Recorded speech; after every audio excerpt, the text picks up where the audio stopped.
Muito bem, estamos iniciando o terceiro trimestre de 2025. Por essa capa ilustrativa muito bonita, você pode observar a Igreja em Jerusalém, doutrina, comunhão e fé, a base para o crescimento da igreja em meio às perseguições. Então, a Igreja em Jerusalém, ela é o nosso modelo, viu?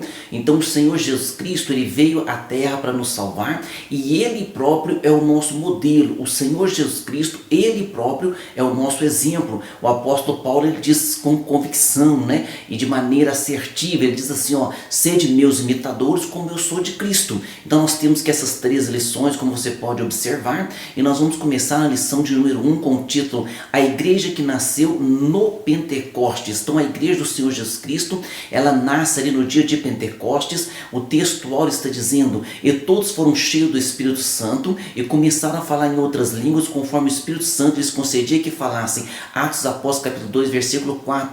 Você vai observar que em Atos capítulo 2 nós temos dois milagres ali maravilhosos. Fala do batismo no Espírito Santo, que falaram em outras línguas e também viram línguas repartidas como que de fogo. Ali aquela palavra língua no grego é glossolalia. E em seguida todas as pessoas que estavam reunidas naquela grande festa em Jerusalém, quando eles chegam para observar aquele grande movimento, diz a Bíblia que os ouviam magnificar a Deus em sua própria língua. Aí a palavra agora é dialecto. Então nós temos ali no capítulo 2, nós temos línguas na palavra grega glossolalia e nós temos língua na palavra grega dialecto. Então nós vamos observar dois milagres, ou seja, foram batizados com o Espírito Santo, falaram em glossolalia, línguas estranhas, e também os ouviam magnificar no seu próprio dialecto. Olha o poder de Deus, a graça de Deus sobre a inauguração da sua igreja aqui na terra. A verdade prática, a igreja nasce no Pentecostes, capacitada pelo Espírito Santo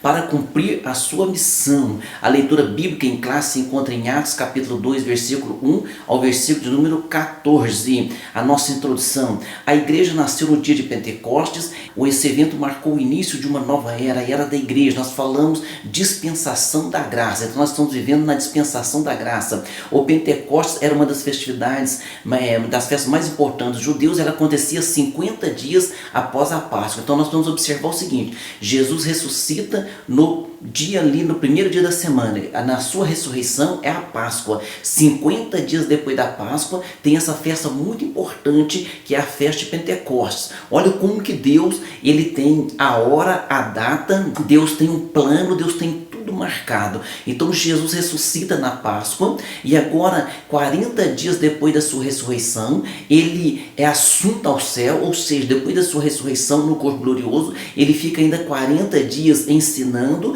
manifestando seus apóstolos, seus discípulos. Então depois desses 40 dias, agora 40 dias, ele é assunto ao céu, ele sobe ao céu, uma multidão de pessoas vê ele subir aos céus, e 10 dias depois ele envia o Espírito Santo. 40 mais 10, 50 dias após a Páscoa, tem essa festa muito importante, a festa de Pentecostes. Foi o dia que o Senhor planejou para inaugurar a sua igreja aqui na terra. Na parte primeira, a natureza do Pentecoste bíblico, no item 1, de natureza divina. Então o Pentecoste bíblico, ele é de natureza divina. Lucas relata que por ocasião do derramamento do Espírito Santo, no dia de Pentecostes, foi ouvido do céu um som como de um vento veemente e impetuoso que encheu toda a casa e em que estavam assentados. Então, veja bem, eles estavam assentados, eles estavam ali cultuando ao Senhor, e veio o Espírito Santo enviado pelo Senhor Jesus Cristo, e aí diz assim, ó, foram vistas por eles línguas repartidas como que de fogo. Essa palavra aqui em Atos 2 e 3, línguas, ela é glossolalia. Então foram vistas línguas glossolalia. Eu gosto de observar isso porque mais adiante, como havia judeus que estavam ali de vários países que falavam diferentes idiomas, né, de diferentes dialectos, quando eles correm para ver aquele movimento, eles ouvem magnificar a Deus na sua própria língua, ou seja, no seu próprio idioma. Então olha o poder de Deus. Nós observamos que ali foi dois milagres extraordinários. Primeiro, o batismo no Espírito Santo, e o milagre de ouvirem magnificar a Deus no seu próprio dialecto. Os estudiosos da Bíblia explicam que esses sinais são manifestações da presença de Deus chamadas teofanias. O que é teofanias? Isso significa que Deus se revelou de maneira visível e audível, da mesma forma que ele faz ali no Monte Sinai. No Monte Sinai, naquela ocasião, houve trovões, relâmpagos e um som forte, e o povo ouviu a voz de Deus. Êxodo 19 e 16 diz assim, ó: e aconteceu o terceiro dia ao amanhecer, que houve trovões e relâmpagos sobre o monte, e uma espessa nuvem, e um sonido de buzina muito forte, de maneira que estremeceu todo o povo que estava no arraial. Então o povo temia. O povo dizia assim: Moisés, você suba lá, Moisés, fale com Deus e traga a mensagem até nós. Então eles temiam, nem perto do monte eles chegavam, nem animal chegava perto daquele monte. Quando Moisés falava com Deus dentro da sua tenda, que havia ali uma manifestação ali da glória de Deus, quando Moisés saiu, o rosto de Moisés brilhava de uma tal forma que as pessoas temiam, e o Moisés tinha que colocar um lenço sobre o seu rosto para conversar com o povo. Então nós chamamos de teofania essa manifestação. Também quando o próprio Deus, né, ali nós vamos ver que 3 anjos vieram conversar com Abraão, 2 deles foram até Sodoma e Gomorra aplicar aquele juízo, e um daqueles anjos ficaram ali conversando com Abraão, e a Bíblia chama de anjo do Senhor. Então nós chamamos de teofania, quando o Senhor Jesus Cristo se apresenta de forma angelical. Por quê? Porque se Deus se apresentar na sua forma mesmo, né, se você não consegue nem observar o sol, olhar o sol, porque vai queimar suas vistas, imagina aquele que é o dono do sol, aquele que é o Criador, não somente do sol, mas de todo o universo. Amém? No item 2 aqui, da primeira parte, um evento paralelo ao Sinai. Assim como no Sinai, onde a presença se tornou real, como uma das experiências mais marcantes na história do antigo povo de Deus, de uma forma muito mais gloriosa e profunda, o Pentecoste marcou o encontro do Espírito de Deus com a igreja. Pentecoste, portanto, é a experiência do Espírito Santo. Lá no Sinai, a letra da lei foi escrita em tábuas de pedra. Agora aqui no Pentecostes, o nosso Senhor Deus, né, já havia prometido. Está lá em Jeremias da promessa dele, Jeremias 31 e 33, diz assim, ó: mas este é o concerto que farei, quer dizer, no futuro, este é o concerto que farei com a casa de Israel. Depois daqueles dias, diz o Senhor, porei a minha lei no seu interior, e a escreverei no seu coração, e serei o seu Deus, e eles serão o meu povo. Então a promessa do Senhor Deus é escrever a lei dele em nosso coração, e isso se cumpriu no Pentecostes. 2 Coríntios capítulo 3, versículo 3 diz: porque já é manifesto que vós sois a carta de Cristo. Então o crente, aquele que crê em Cristo, não é placa de igreja, viu? Aquele que crê em Cristo, ele é a carta de Cristo, ministrada por nós e escrita não com tinta, mas com o Espírito do Deus vivo, não em tábuas de pedra, mas nas tábuas de carne do coração. Então o Senhor Deus, através do Espírito Santo, ele escreve em nosso coração a sua lei, escreve em nosso coração sua vontade. O Espírito Santo habita naquele que ama ao Senhor Jesus Cristo, naquele que crê no Senhor Jesus Cristo para ser salvo. No item 3, centrada em Cristo e nos tempos finais. Então, na sua pregação no dia de Pentecostes, Pedro deixou claro que este evento estava totalmente ligado a Jesus. Ele mostrou que o derramamento do Espírito Santo estava diretamente relacionado à morte, ressurreição e ascensão do Senhor Jesus Cristo. E naquele dia de Pentecostes, quando eles foram cheios do Espírito Santo, falaram em glossolalia, o apóstolo Pedro se levanta e ele começa a ministrar a palavra com muita ousadia, com muita firmeza, e ele deixa claro que aquele evento ele advém da morte, da ressurreição do Senhor Jesus Cristo, porque agora está acontecendo o cumprimento da profecia de Joel capítulo 2, versículo 28, e há de ser que depois derramarei o meu Espírito sobre toda a carne, e os vossos filhos e vossas filhas profetizarão, os vossos velhos terão sonhos, e os vossos jovens terão visões, vossos filhos e vossas filhas. Essas gerações alcançou a nossa geração, e você também pode ser batizado com o Espírito Santo, cheio do Espírito Santo, e com ousadia, ainda mais ousadia, né? Levar esta palavra com muita firmeza e com muita fé. Quando Pedro usou a expressão nos últimos dias, ele mostrou que esse evento tinha um significado escatológico, ou seja, estava ligado ao plano de Deus para o tempo final. Então o apóstolo Pedro ele entendeu muito bem essa graça de Deus, o evento que estava ali acontecendo, o Espírito Santo revela em seu coração e ele com muita ousadia fala desta maneira. Na parte 2, o propósito do Pentecoste bíblico. No item 1, promover a verdadeira adoração. Então o Pentecoste bíblico ele promove a verdadeira adoração. As manifestações externas como o som ou o vento e o fogo ocorridos no Pentecostes prendem nossa atenção. Contudo, não podemos perder de vista o que o Pentecostes produz internamente na vida do crente. Um dos propósitos marcantes do Pentecostes em Jerusalém foi promover a verdadeira adoração. Tanto é que as pessoas que estavam ali de várias nacionalidades, quando eles chegam para ouvir aquele movimento, né, diz assim, ó, temos ouvido em nossas próprias línguas, dialecto, no grego dialecto, temos ouvido em nossas próprias línguas falar das grandezas de Deus. Atos 2:11. Então olha só, então o Pentecoste ele promove adoração. Então alguém que se diz pentecostal, ele tem que ser alguém que adore dentro do seu interior, porque às vezes nós confundimos as coisas, né? Porque nós entendemos da seguinte forma, que quando a pessoa é batizada com o Espírito Santo, a evidência inicial é o falar em outras línguas, é a evidência inicial. Por quê? Porque pode ser que num culto ali festivo a pessoa esteja alegre, né? E de repente saia lá, né? Fale lá, mas que não seja verdadeiramente um batismo com o Espírito Santo ou no Espírito Santo, e essa pessoa chega em casa, continua da mesma forma, ela é desobediente ao pai e mãe, ela é perturbada dentro da igreja, só causa problemas ali, discórdias. Então veja bem, esse não é o verdadeiro batismo com o Espírito Santo. Então nós temos que saber entender bem isso, porque as pessoas às vezes fazem essa confusão, né?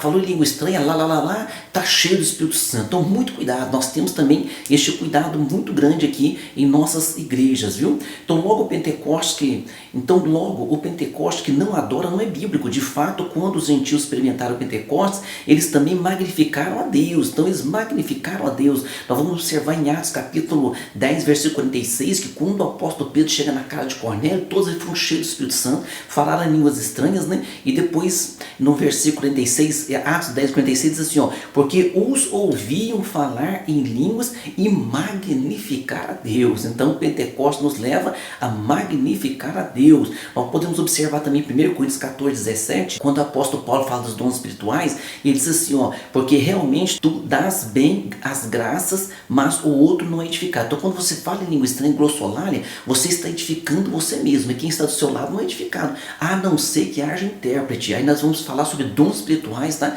E seja em outra ocasião nós falamos sobre dons espirituais.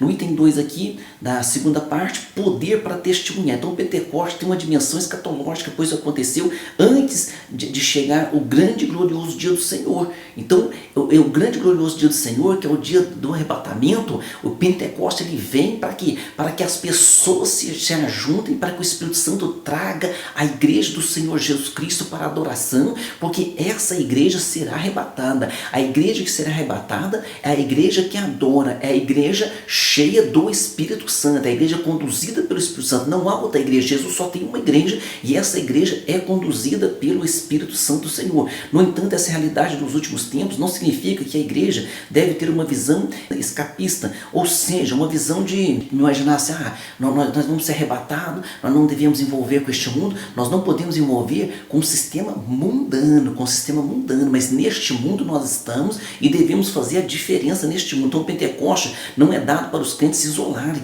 ao contrário, né? É dado para que a gente possa levar a palavra para toda a sociedade e fazer a diferença, porque não é só pregar com a palavra, com a boca. Muitas vezes a única Bíblia que alguém vai ler durante toda a vida dela, porque a pessoa às vezes nem tem Bíblia em casa, é a sua vida, a sua conduta. Então nós precisamos ser crentes, verdadeiramente crentes. Nós precisamos ser o mínimo, né? Dar o mínimo de exemplo para as pessoas, para que as pessoas possam ver verdadeiramente Cristo em nossa vida. A igreja deve guardar com esperança, mas também cumprir a sua missão até o fim. Para cumprir a sua missão, ela necessita do quê? Do poder do Espírito Santo, porque é isso que a palavra de Deus deixou claro lá em Atos capítulo 1, versículo 8, o Senhor Jesus Cristo diz, né? Ficar em Jerusalém até que do alto seja revestido de poder. Poder ali no grego é dínamos, dinamite.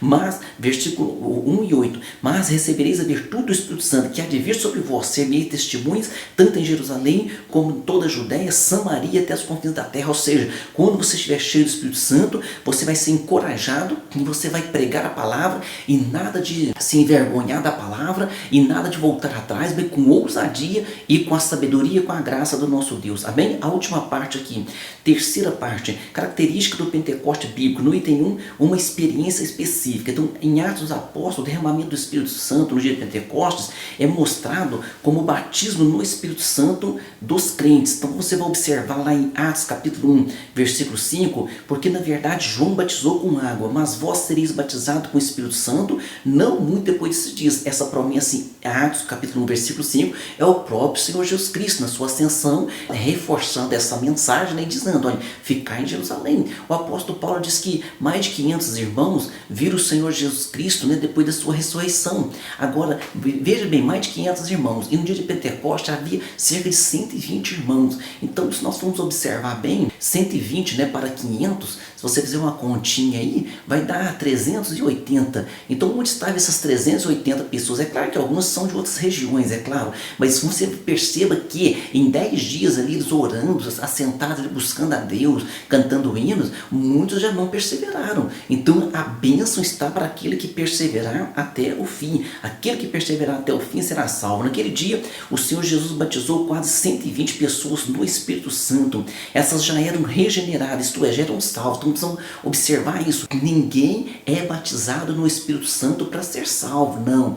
As pessoas salvas, as pessoas que creem em Jesus, elas buscam a Deus, elas se consagram, elas pedem o batismo no Espírito Santo e elas serão então revestidas. É como que eu estou vestido. Se eu colocar aqui um paletó, eu vou me revestir. Então, se o frio tiver muito, eu colocar um paletó, eu estou revestido. Se eu não tenho paletó, eu estou vestido. Então, quem é salvo, essa pessoa é salva porque o Espírito Santo está dentro dela como um selo, como uma garantia, como um penhor. Não é o batismo no Espírito Santo que salva alguém, mas ao contrário, o batismo no Espírito Santo, ele vem para aquela pessoa que é salva e que busca nesse revestimento para fazer a obra do Senhor com mais ousadia ainda. Eles eram crentes, contudo Jesus os manda esperar pela experiência pentecostal. Para quê? Para que eles possam com ousadia levar esta palavra. Na verdade, a obra salvífica de Cristo na cruz promoveu a bênção pentecostal. Então, a morte de Jesus na cruz do Calvário é quem promove a bênção pentecostal. Amém? No item 2, que da última parte, uma experiência definida e contínua. Como resultado do enchimento do Espírito Santo, os crentes começaram a falar em outras línguas, conforme o Espírito Santo lhes concedia que falassem. Aqui, Atos capítulo 2, versículo 4, é glossolalia, falava em outras línguas, conforme o Espírito Santo lhes concedia que falassem. A Escritura é clara em mostrar que a experiência inicial do batismo pentecostal foi os crentes falarem em outras línguas. Não há dúvida de que outros resultados ou evidências do batismo do Espírito Santo se seguem. Contudo, foi o falar em línguas, não o sentir uma grande alegria ou mesmo um amor afetuoso. Então hoje há essa dúvida, né? Ah, não, eu tenho uma alegria muito grande, eu gosto muito de ser crente, eu amo meus irmãos, eu contribuo muito pela obra, então eu sou batizado no Espírito Santo. Não, o batismo no Espírito Santo, que nós entendemos, a evidência inicial dele é falar em outras línguas, glossolalia, tá?